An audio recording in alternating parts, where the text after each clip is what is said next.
উপস্থিত প্রিয় সাংবাদিক ভাই বোনেরা, আসসালামু আলাইকুম।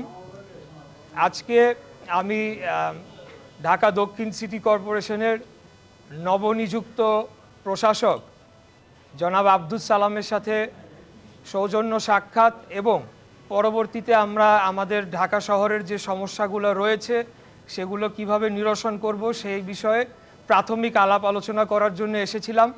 আমাদের মধ্যে অত্যন্ত ফলপ্রসূ কয়েকটি বিষয় নিয়ে আলাপ আলোচনা হয়েছে, যার মধ্যে গুরুত্ব পাচ্ছে যে আগামী ডেঙ্গুর সিজনের আগে যাতে মশক নিধন কর্মসূচিটা আমরা ব্যাপকভাবে ছড়িয়ে দিতে পারি।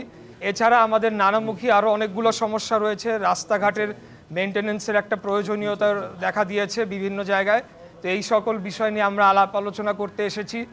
আমাদের মাননীয় প্রধানমন্ত্রী জনাব তারেক রহমান উনি আমাদের সবাইকে নির্দেশ দিয়েছেন, বিশেষ করে ঢাকার যারা আমরা নির্বাচিত সংসদ সদস্য এবং প্রশাসক আমরা যারা আছি, আমরা যাতে যেহেতু একটা ভালো একটা নির্বাচিত সরকার বেশ কিছু মাস অথবা 1.5 বছর যাবৎ অ্যাবসেন্ট ছিল, যার কারণে সেবা দানের যে কাঠামোটা অনেকটা ভেঙে পড়েছে।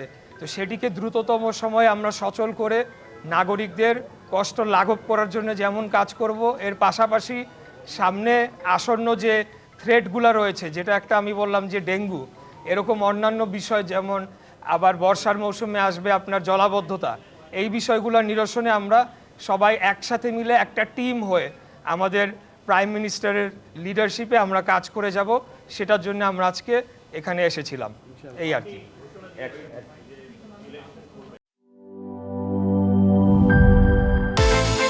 বিকাশ পেমেন্টে 10,000 টাকার বেশি অফার, শপিং চলছে তো।